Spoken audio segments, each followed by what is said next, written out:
Ya. Assalamualaikum warahmatullahi wabarakatuh.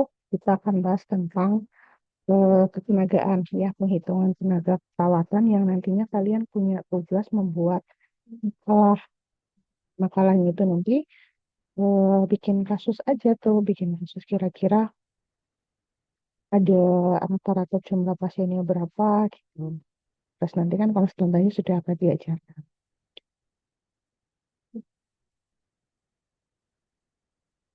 Saya jelaskan dulu materinya sebelum ke penghitungan, karena kalau langsung ke penghitungan bingung, kenapa sih kita perlu menghitung tenaga keperawatan? Kenapa kita perlu eh, mengetahui jenis-jenis pasien? Kita menghitungnya berdasarkan apa, Bu? Gitu ya.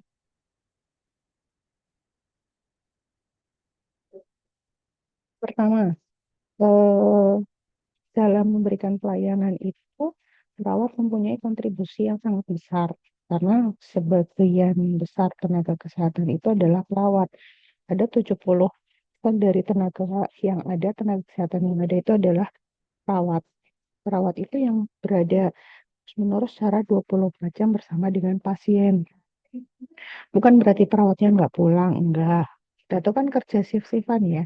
Ada shift pagi ketemu perawat, ketemu pasien, shift siang ketemu pasien, shift malam juga ketemu pasien gitu. Jadi pasien itu akan selalu bertemu dengan perawat selama 24 jam. Nah, agar dapat memberikan pelayanan yang bermutu, maka harapannya manajer keperawatan atau pimpinan dari keperawatan itu mampu merencanakan kebutuhan tenaga baik kuantitas maupun kualitasnya.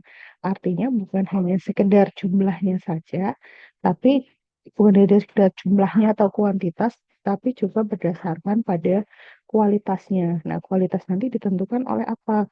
Bisa ditentukan oleh lama kerja, lama kerja sebagai perawat, karena semakin lama dia kerja sebagai perawat, maka pengalamannya juga akan semakin banyak.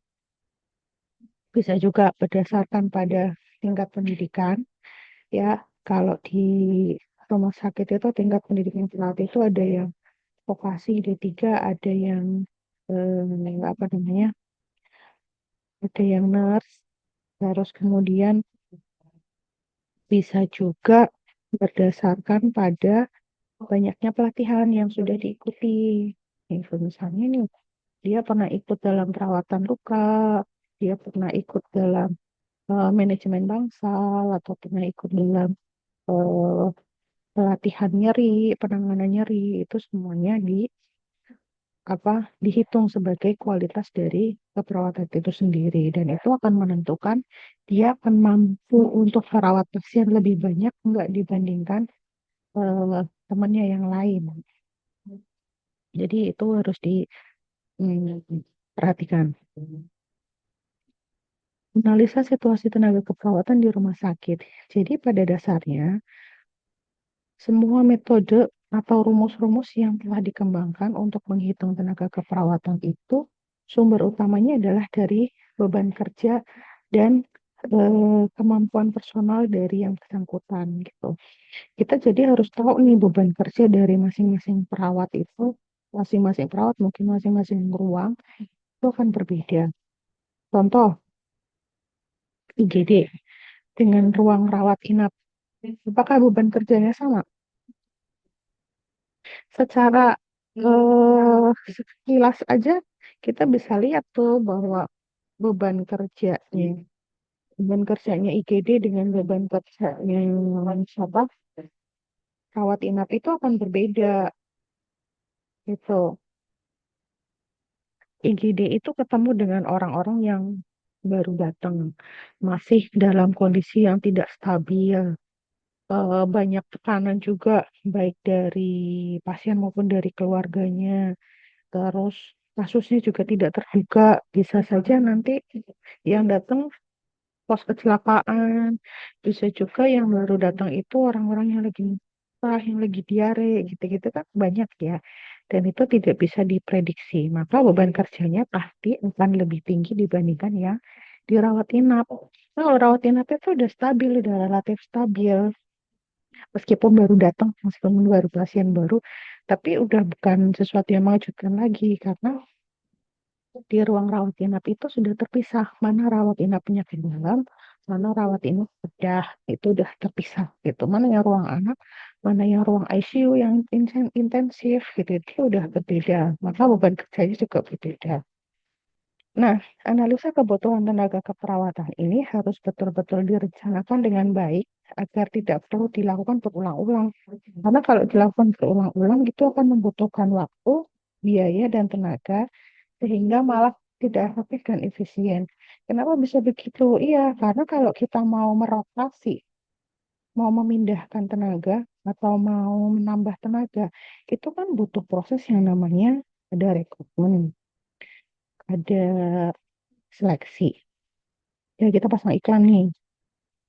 Dibutuhkan tenaga keperawatan sekian dengan spesifikasi sekian-sekian.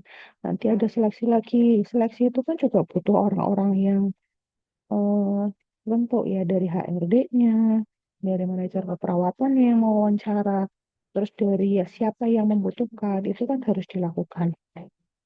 Hanya dibutuhkan waktu dan biaya serta tenaga yang banyak. Sehingga pengaturan tenaga ini harus direncanakan dengan matang. Beberapa situasi yang dipertimbangkan saat kita melakukan analisa ketenagaan yaitu pertama perluasan rumah sakit. Kalau rumah sakitnya semakin meluas, maka ada penambahan atau perubahan kapasitas tempat tidur. Dan ini akan berdampak pada perubahan rasio kebutuhan tenaga keperawatan. Otomatis tuh ya akan naik.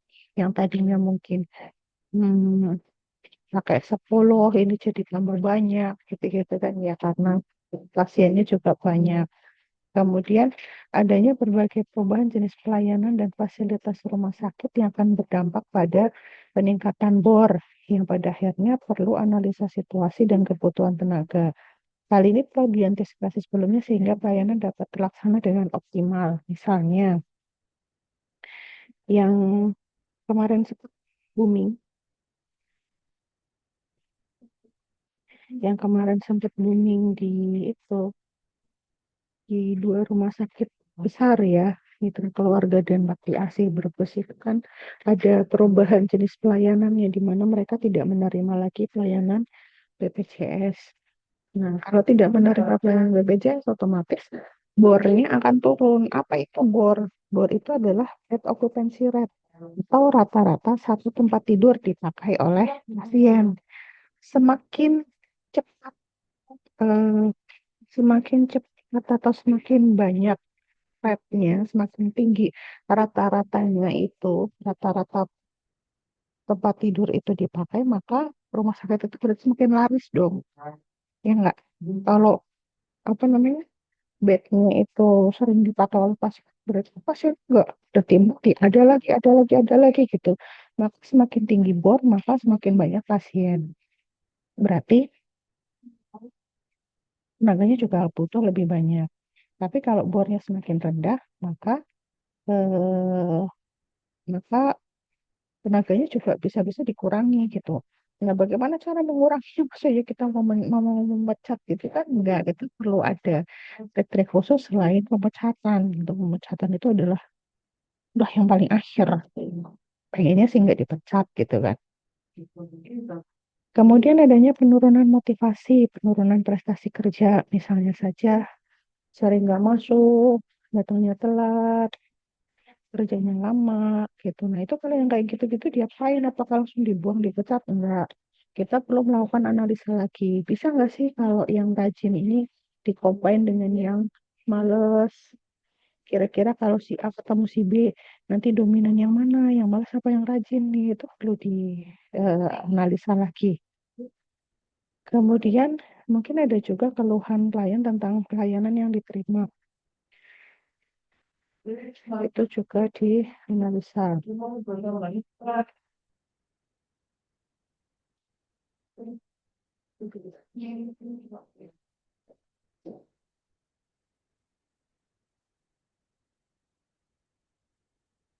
Beberapa metode Tetapkan kebutuhan tenaga keperawatan di rumah sakit. Ada metode rasio, Gillis, demand, need, Debkes, ini yang akan kita bahas. Tapi tidak semuanya akan kita coba hitung karena berbeda-beda gitu ya, tergantung ininya, tergantung apa namanya, tergantung penggunaannya. Yang pertama adalah metode rasio. Metode rasio ini berdasarkan pada putusan Menteri Kesehatan tahun 79. Metode ini hanya mengetahui jumlah personal secara total, tapi tidak bisa mengetahui produktivitas sumber daya manusia di rumah sakit dan berapa jumlah personal yang dibutuhkan pada tiap unit atau ruangan. Karena ini bentuknya cuma sekedar rumah sakit, terus berapa tempat tidur, dan berapa tuh eh, tenaga yang dibutuhkan jenisnya. Perbandingannya seperti ini. Untuk rumah sakit tipe D dulu nih, tipe D. PM itu adalah tenaga medis, TT itu adalah tenaga tempat tidur. Ini ada keterangannya di bawah ya. Apa namanya? TPP itu adalah perawat, ini yang akan kita bahas itu paramedis perawat. Kalau ini non paramedis. Kalau ini yang saya lupa ini apa? Tenaga non perawatan. Tenaga non paramedis perawatan itu apa? Tenaga non paramedis perawatan itu dia yang tidak sekolah di perawat, tapi dia fungsinya untuk proses perawatan juga. Misalnya kayak ada pos pembantu orang sakit gitu ya. Jadi kayak stafnya perawat gitu misalnya ya. Udah. Kita lihat yang TPP saja. Tenaga paramedis perawatan berbanding dengan tempat tidur. Untuk rumah sakit tipe D, satu orang perawat itu pegang dua tempat tidur. Sih ya bisa kelakon. Itu kayaknya agak agak enak sih, ideal gitu. Cuma berat buat rumah sakitnya. Ya, kalau yang tipe C itu satu perawat itu pegang satu tempat tidur. Rumah sakit tipe A dan B itu 3 sampai 4 perawat itu pegang dua tempat tidur gitu. Jadi ini akan lebih apa namanya?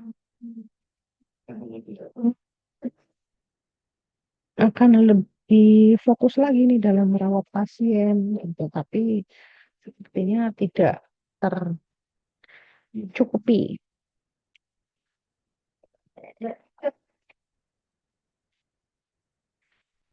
Gak muluk gitu ya. Bisa disebut seperti itu karena untuk membiayai perawat saja butuh anggaran yang cukup tinggi. Nah, kalau kita mau dua tempat tidur isi dengan 3 perawat ya ideal beban kerjanya akan turun, tapi rumah sakit membayangkan untuk menggaji karyawannya itu jadi bingung sendiri gitu karena itu karena terlalu banyak tenaga yang harus dibayar. Nah, itu. Jadi ini jarang digunakan, tidak pernah digunakan. Yang kedua adalah metode demand. Perhitungan jumlah tenaga menurut kegiatan yang memang nyata dilakukan oleh perawat. Kegiatannya apa? Ada kegiatan yang pelayanan non bedah, bedah, campuran bedah dan non bedah, postpartum dan bayi baru lahir. Sedangkan yang di sebelah sini ini adalah rata-rata jam perawatan klien per harinya. Terus nanti diapain Bu? Dihitung nanti sesuai dengan metode Dekes. Tapi ini cuma jenis pelayanannya saja, pakai konstanta. Nah, yang ketiga adalah metode Gillis. Siapkan siapkan alat tulis. Mulai dari metode Gillis ini, Anda nggak cuma mendengarkan saja, tapi sebaiknya juga sambil coret-coret. Bahkan saya yang ngomong ini pun juga sambil coret-coret nih di metode Gillis. Metode Gillis itu ada beranggapan bahwa ada 3 jenis pelayanan yang diberikan pada pasien, yaitu perawatan langsung, perawatan tidak langsung, dan pendidikan kesehatan. Ya, itu catat dulu tuh. Ada 3 perawatan. Perawatan langsung, perawatan tidak langsung, dan pendidikan kesehatan. Perawatan langsung itu perawatan seperti apa? Perawatan langsung itu adalah perawatan yang dilakukan atau pelayanan yang dilakukan oleh perawat yang langsung berhubungan secara fisik dengan pasien. Jadi kayak memberikan obat, kayak nyuntik, terus lagi misalnya mau tanda vital, ya ada perawatan luka, itu masuk dalam perawatan langsung. Nah, perawatan langsung ini akan berbeda tergantung pada kelompoknya. Ada yang self care, partial care, total care, dan intensive care. Self care itu artinya pasien bisa mandiri, butuh bantuan minimal lah, cuman butuh mau memberikan obat ya kita cuman butuh ngasih obatnya aja. Beda dengan parsial. Kalau parsial itu sudah harus dibantu, dibantu sebagian. Kalau total care itu harus dibantu secara total, total. Sedangkan kalau intensif, intensif itu yang butuh pengawasan. Apakah yang intensif itu total? Enggak, kadang enggak. Kadang mereka juga bisa makan sendiri, bisa minum sendiri, tapi mereka tuh butuh pengawasan ketat. Gitu. Contohnya pada pasien-pasien dengan AMI untuk miokard infark. Apa mereka nggak bisa makan sendiri? Bisa, masih bisa. Cuma mereka harus diawasi. Barangkali kalau kegiatannya berlebih, akan membuat mereka itu jadi sesak napas, nyeri dada lagi gitu. Jadi itu maksudnya intensive care. Tapi kalau total care itu benar-benar mereka nggak bisa ngapa-ngapain sendiri. Makan harus pakai NGT, harus disuapin, terus kemudian kamar mandi nggak bisa, itu bedanya. Nah, eh, perbedaan jenis perawatan ini berpengaruh pada jam, konstanta jam perawatannya. Kalau self care itu dikalikan satu, self care dikalikan satu, yang partial care dikalikan tiga, yang total care dikalikan 4 sampai 6 jam. Kita pakai yang 6 jam saja ya, pakai yang banyak. Intensive care pakai yang 8 jam. Dikalikan itu, dikalikan jam itu dengan apanya, Bu? Dengan jumlah pasiennya. Jumlah pasiennya dikalikan satu, jumlah pasien dikalikan tiga, jumlah pasien dikalikan enam, dan jumlah pasien dikalikan 8. Yang kedua adalah perawatan tidak langsung. Itu tadi perawatan langsung sudah selesai. Kalau perawatan tidak langsung, itu kegiatan-kegiatan atau bentuk pelayanan di mana perawat tidak bertemu secara fisik dengan pasiennya. Contoh kayak bikin askep, pasang alat, telepon dokter, itu kan sebenarnya tujuannya untuk pasien, tapi dia nggak ketemu dengan pasien. Nah, ini ada dua pendapat nih. Ada yang 38 menit, ada juga yang 60 menit kayak. Tapi kayaknya kalau buat hitung-hitung itu kita pakai yang 60 menit saja. Ya, jadi untuk eh, perawatan tidak langsung itu yang 60 menit, 1 jam aja. Terus yang ketiga, pendidikan kesehatan. Pendidikan kesehatan itu adalah pelayanan yang diberikan untuk eh, apa namanya sebagai tindak lanjut pengobatan atau yang memberikan informasi kesehatan gitu ya. Waktu yang dibutuhkan itu adalah 15 menit per hari. Kalau 15 menit per hari itu berarti 4 jam, 0,25 jam karena kita harus menggunakan satuan yang sama. Kita pakai satuannya semuanya ya. Itu adalah pelayanan yang menurut Gilis diberikan oleh perawat kepada pasiennya. Ada perawatan langsung, tidak langsung, dan pendidikan kesehatan. Ingat itu ya, nah, itu nanti kita hitung nih dalam rumus. Nah, setelah kita tahu bahwa satu pasien itu ada tiga ini, bahwa satu pasien mendapatkan tiga perawatan ini, langsung dimasukkan ke dalam rumusnya, dalam formulanya. A kali B kali C dibagi C dikurangi D dalam kurung dikalikan E. A itu adalah rata-rata jumlah jam perawatan klien per hari. Nah, A itu didapat dari tadi, tiga pelayanan tadi. Langsung, tidak langsung, dan pendidikan kesehatan. Rata-rata jumlah klien per hari itu bisa diketahui. Jumlah hari per tahun adalah 365. Hari libur masing-masing perawat itu nanti beda-beda. Kita akan bahas di belakangnya. Jadi kayak satu tahun itu ada 52 hari Minggu, ada 12 tanggal merah rata-rata, terus ada 12 hari cuti. Itu kalau dihitung ada berapa. Nanti kita sesuaikan aja.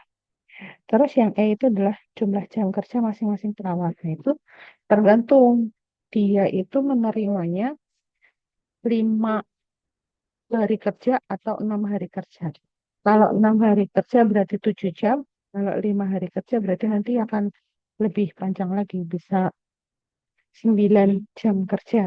Nah, kebanyakan kalau perawat itu di Indonesia pakai yang 6 hari kerja. Gitu. Ini penjelasannya. Hari libur masing-masing perawat per tahun itu ada 128 hari. Ini kalau hari Sabtunya libur. Tapi kalau hari Sabtunya nggak libur ya tinggal dikurang 52. Sebenarnya berapa? Gitu ya. Jumlah jam kerja tiap perawat 10 jam per minggu. Kalau 5 hari kerja berarti 8 jam. Kalau 6 hari kerja berarti 6 jam atau 7 jam. Jumlah tenaga perawatan yang dibutuhkan di satu unit, nantinya endingnya itu kita tambahkan 20% untuk antisipasi kekurangan atau sebagai cadangan. Contoh, kita buat contoh ini kasus nih. Rata-rata jumlah klien itu ada 20 pasien. Ini berarti B-nya nih. B-nya rata-rata jumlah pasien per hari itu ada 20. Tadi kan rumusnya A kali B kali C. Ini sambil coret-coret kalian ya. C dikurangi D kalikan E. A-nya kita belum tahu. B-nya adalah 20. C-nya tadi 365 dikurangi 365 dikurangi jumlah hari liburnya itu ini aja kita pakai yang ini nih. 52 ditambah 12 misalnya ini 52 hari Minggu ditambah 12 cuti dan ditambah 12 hari libur nasional berarti ada 76 dikalikan E. D itu hari libur ya. E itu adalah jumlah jam kerja. Jumlah jam kerjanya itu 7 jam.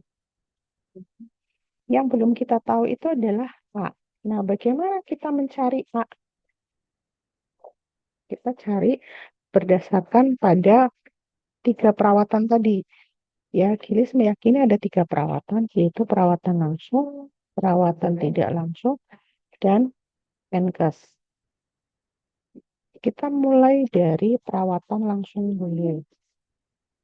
Perawatan langsung berdasarkan pada klasifikasi pasien. Di sini ada keterangannya, 8 orang dengan ketergantungan minimal. Berarti 8 itu eh, minimal care, self care. 8 self care tadi konstantanya berapa teman-teman? Itu dulu ya. Terus 8 dengan ketergantungan minimal, 8 dengan parsial, terus 4 dengan total. Kita lihat di sini. Self-care itu kali 1. Tadi ada 8 pasien, berarti 8 dikalikan 1. Parsial ada 3, berarti 8 dikali 3. Total care itu 6 jam, berarti 4 kali 6. 8 kali 1 sama dengan 8, 8 kali 3 sama dengan 24, 4 kali 6 sama dengan 24. Maka ini jumlahnya ada 56. Penjelasannya seperti ini, tulisannya seperti ini. Nih, ini tadi. Jumlah pasien yang minimal care ada 8. Dikalikan konstantanya 1 jam. Parsial itu 8. Dikalikan konstantanya 3. Total karya itu 4. Konstantanya 6. Kalau dikali kan jadinya 8, 24, 24. Jumlah jadi 56. Itu baru perawatan langsung. Nah, yang kedua adalah perawatan tidak langsung. Perawatan tidak langsung itu tadi konstantanya itu dikalikan 1 jam. Berarti ada 20 orang dikalikan 1 jam sama dengan 20. Penkes itu 15 menit. Itu 0,25 jam. Berarti 20 dikalikan 0,25 sama dengan 5. Kalau dijumlah ada 56. Ini jumlah total jam perawatan per pasien per hari itu ada 56 ditambah 20 ditambah 5 jam. Karena tadi Pak itu adalah rata-rata, maka perlu dibagi dengan jumlah pasiennya. 56 ditambah 20, mana kok sorry, 56 ditambah 20 ditambah 5. Berarti kan 56 tambah 20, 76. 76 ditambah 5, 81. 81 dibagi 20 sama dengan 4,05 jam per pasien per hari. Maka kita udah bisa tahu ininya. Kita udah bisa tahu A-nya. A-nya adalah 4,05 dikalikan 20 sebagai rata-rata jumlah pasien per hari dikalikan 365 dibagi 365 dikurangi 75. Ini saya hari liburnya pakai yang 75 yang sedikit dikalikan 7. Hasilnya adalah 14,56 orang atau kita buatkan menjadi 15 orang. Nah, tadi disebutkan bahwa kita perlu menyiapkan cadangan sebesar 20%. Maka kita hitung 20% 15 berapa? Ada 3 orang. Jadi jumlah tenaga yang dibutuhkan secara keseluruhan itu ada 15 tambah 3 sama dengan 18 orang. Kemudian, Gilis memiliki teori bahwa perbandingan profesional dibanding dengan vokasi itu harus 55% untuk profesi dan 45% untuk vokasi. Siapa itu profesi? Itu adalah nurse. Yang vokasi berapa? Itu yang vokasi itu siapa? Vokasi itu yang D3. Ya, 18 ini dibagi 55 dikali 55% berapa? Itu 10. Berarti 10 banding 8. Berarti jumlah profesinya itu ada 10, jumlah D3-nya ada 8 orang. Itu penjelasannya. Itu yang pertama nih ya. Kalau dirasa belum jelas, bisa diulang lagi, diputar ulang lagi, atau kalian bisa tanyakan nanti di komentar. Ush, pusing. Iya, memang pusing. Tapi ini mending datanya udah jadi. Dulu saya disuruh mengolah data suku. Spindle itu sendiri ini jumlah klien perharinya berapa, eh, jumlah bednya berapa gitu. Nah, bikin capek. Terus akhirnya tidur. Tapi kita harus tetap semangat karena masih ada rumus-rumus yang lain. Insya Allah rumus selanjutnya tidak akan sesulit yang sekarang. Yakin asli. Kalau rumus selanjutnya emang nggak susah. Yang kedua adalah, yang kedua, yang ke banyak, yang berikutnya. Itu adalah metode NEAT atau metode Douglas.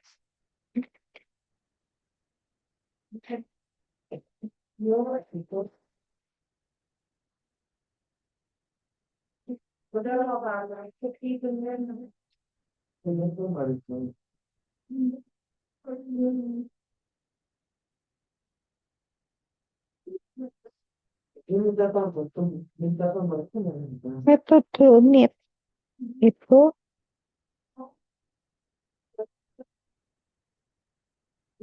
bentar sebentar.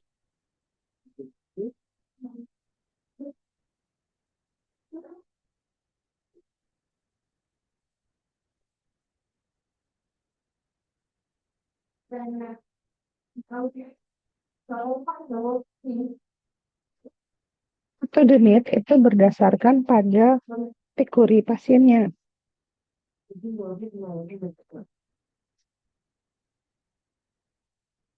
Ada self care, ada intermediate, ada intensive care. Ya intinya cuma ada tiga sebenarnya sih. Self care, minimal care, atau yang total. Ya yang mandiri, yang tingkat yang minimal care itu mandiri, kemudian yang parsial itu dibantu sebagian, dan ada yang total care itu harus dibantu total. Kalau ini lebih enak nih karena kita sudah punya konstantanya. Kalau jumlah pasiennya satu, untuk kategori klasifikasi pasien minimal dinas pagi itu dikali 0,17, siang dikalikan 0,14, malam dikalikan 0,1, dan seterusnya. Apa yang dikali, Bu? Yang dikali adalah jumlah pasiennya. Jadi kalau jumlah pasiennya ada dua nih, kalau pasiennya ada dua, berapa orang yang dinas pagi? Kalau menghadapi pasien minimal dua, ya tinggal dua dikalikan 0,17. Hasilnya adalah 0,3. Kok ini sih? Kok orang tapi hitungannya 0,34? Ya itu kan baru yang dinas pagi. Ya, dilihat dulu aja. 0,34 dinas pagi. Ini kan bisa dibulatkan jadi satu. Jadi kalau pasiennya cuma ada minimal care dua orang, ya perawatnya satu aja. Jatuhnya banyak nganggurnya nanti. Yang partial care ada 0,27, konstantanya is. Konstantanya ada 0,27 dikalikan 2, 0,54. Ini juga dihitungnya satu. Yang dinas pagi kalau pasiennya total care, ya itu nanti dihitung tinggal dikalikan aja.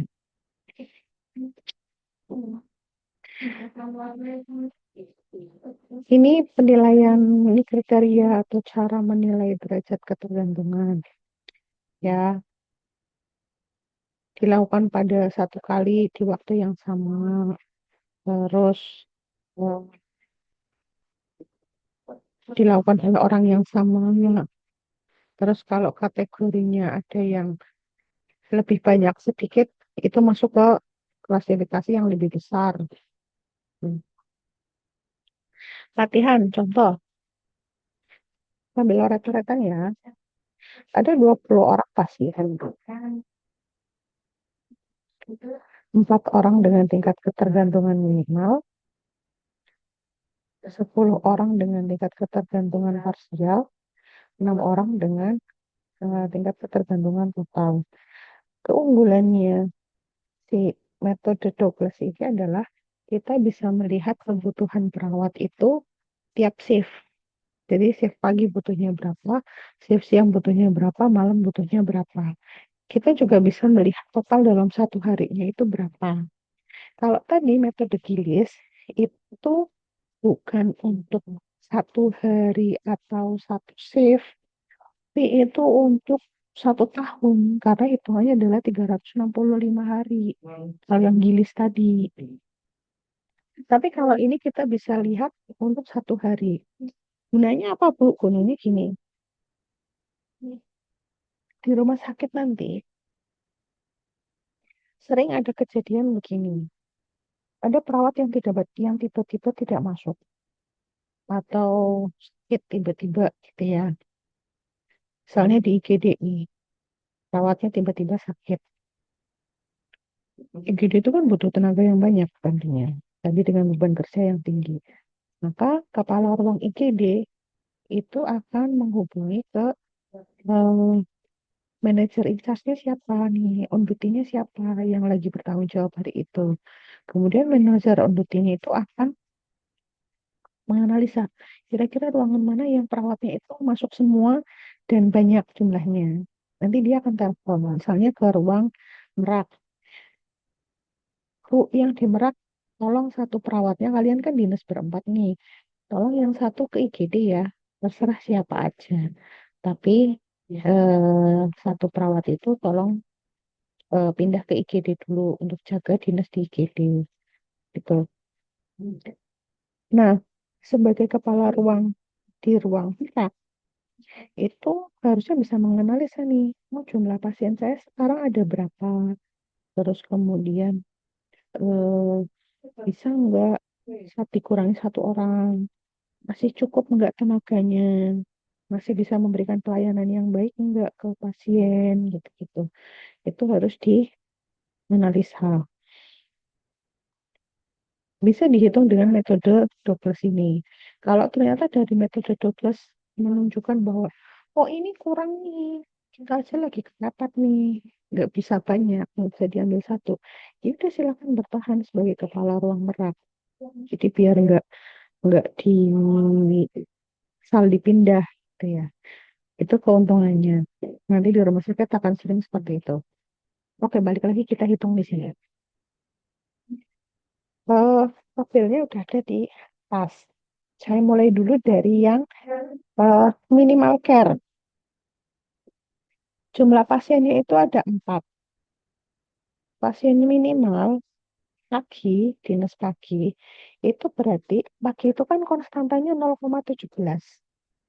Nih, pagi itu ada 0,17. Ada 0,17. 0,17 dikalikan jumlah pasiennya. Jumlah pasien minimal tadi ada berapa? 4.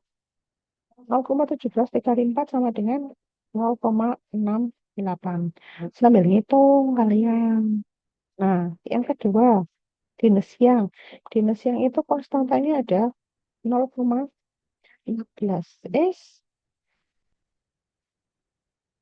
Ada 0,14. 0,14 kali 4. 4 kali 0,14. Sama dengan 0,56. Yang malam itu konstantanya 0,1.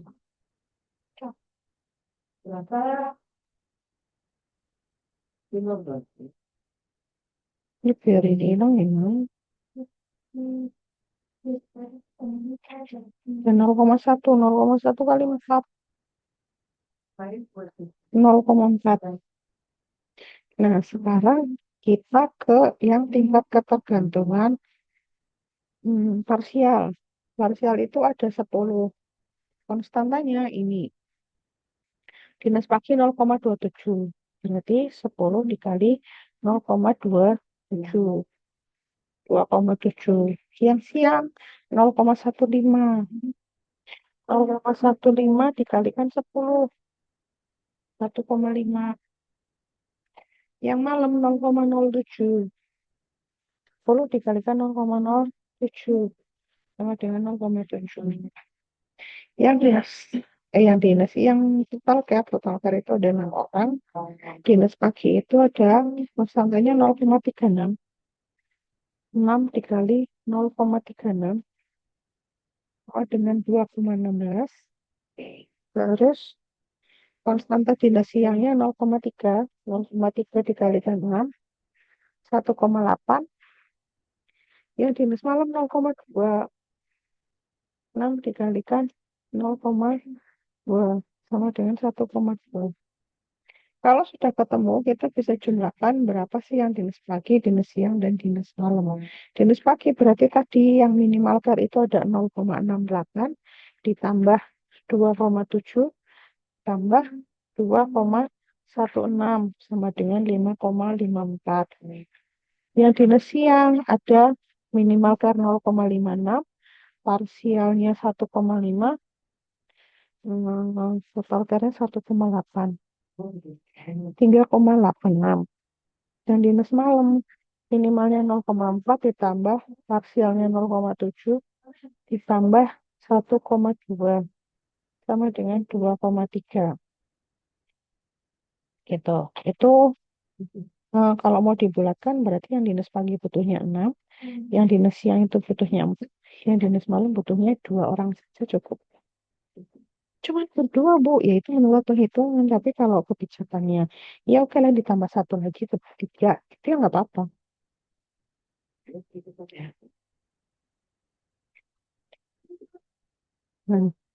Nah, kemudian yang terakhir, rumus yang terakhir itu standar ketenagaan keperawatan berdasarkan Depkes.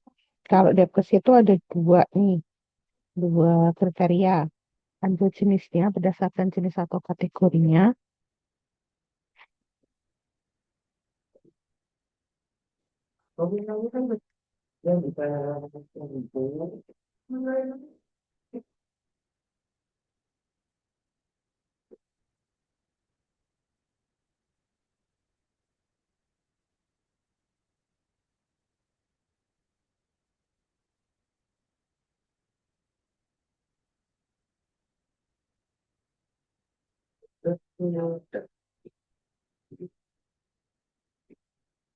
Ada dua metode berdasarkan pada jenis atau kategorinya, terus berdasarkan pada aspeknya. Ini kalau jenis kategorinya ada penyakit dalam, ada bedah, ada gawat, ada anak, dan kebidanan dengan rata-rata jam perawatan seharinya ini. Nanti jumlah pasiennya tinggal dikalikan ini aja maksudnya. Penyakit dalam itu 3,5, bedah 4 gitu, itu adalah konstanta. Tahu dari mana, Bu? Udah konstanta, itu berarti udah ditetapkan, tahu dari semuanya udah keluar begini, dari aturan Depkesnya gitu ya. Bisa juga dengan menggunakan asuhan keperawatan. Askep minimal itu askep minimal, askep sedang, agak berat, dan berat. Nah, ini hampir kayak tingkat ketergantungan pasien. Terus ngitungnya gimana? Ngitungnya, pertama kita hitung jumlah jam perawatan ruangan per hari, dibagi jumlah efektif perawat, terus nanti ditambahkan dengan faktor koreksi.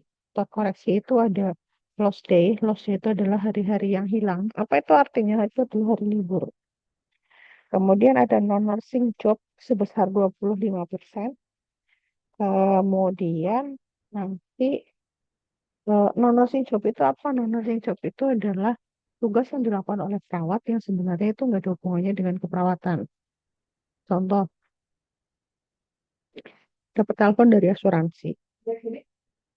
Ada tuh perawat yang dapat telepon karena dia harus menjelaskan kondisi pasiennya ya. Itu ada yang seperti itu. Atau bisa juga dia menghitung alkes yang harus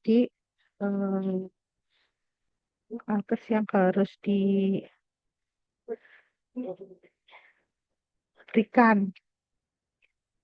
atau alkes yang sudah diberikan kayak mau pulang tuh kita hitung lagi tuh. Dia pakai suntikannya berapa, dia pakai apa namanya, dia pakai suntikannya berapa, kemudian dia pakai statnya berapa, dia pakai infusnya berapa, pakai obat itu jumlahnya berapa, itu ada hitungannya sendiri. Saya buat contoh seperti ini. Tabelnya itu yang berwarna biru sebenarnya. Yang berwarna ungu itu adalah kasusnya. Yang berwarna oranye itu adalah hasil hitungannya. Ini contohnya nih di rumah sakit saya. Rumah sakit saya, rumah sakit Permada. Itu memiliki 17 pasien penyakit dalam, 20 pasien bedah, 15 gawat darurat, dan ada 10 dan kebidanan ada 5. Konstantanya itu yang warnanya biru. Yang ini adalah konstantanya. Nah, kita kalikan dulu. Kita kalikan dulu jumlah rata-rata pasien dengan rata-rata jam perawatannya. 17 kali 3,5 sama dengan 59,5. Bedahnya 20 dikalikan 4 ada 80. Kadar 15 dikalikan 10 ada 150. 10 dikali 4,5 ada 45. 5 dikali 2,5 ada 12,5.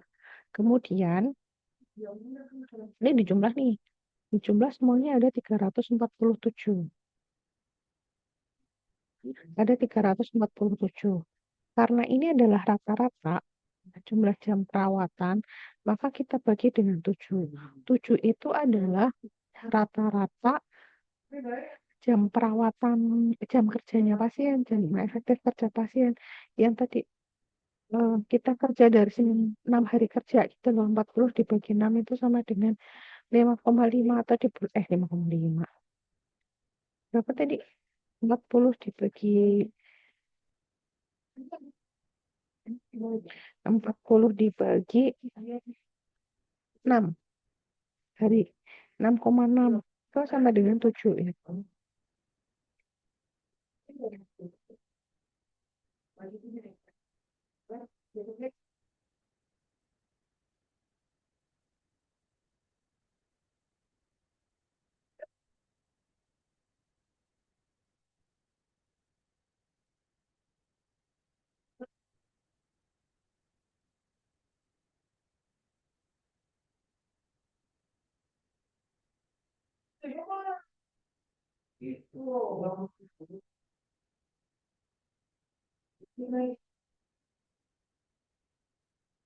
Tuh.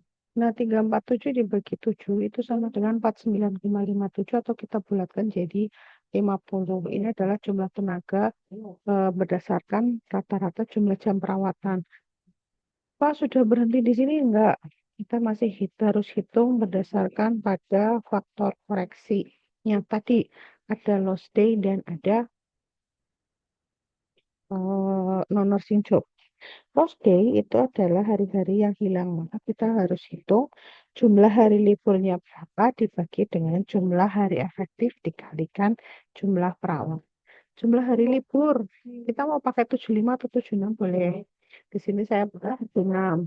76 dibagi 365 itu adalah hari dalam 1 tahun dikurangi 76 dikalikan dengan jumlah perawat 50 sama dengan 13. Nah, itu untuk yang lost day. Sedangkan non-nursing jobnya 25%, tinggal dihitung 25% kali 50 sama dengan 12,5.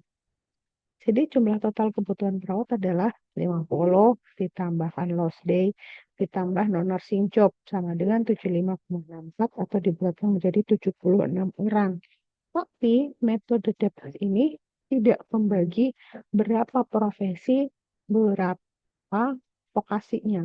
Dia udah cuman tahu bulat aja yang dibutuhkan di rumah sakit itu ada 76 perawat gitu. Dan dia juga tidak memikirkan pembagian berapa yang pagi, siang, dan malam. Gitu. Pokoknya udah 76 aja semuanya. Itu ya beda dengan yang tadi metodenya Douglas itu dia detail sampai berapa pagi, siang, dan malamnya. Ini kunci jawabannya yang tadi. Jadi bisa buat lihat ini yang tadi ya. Terus sudah selesai. Itu saja.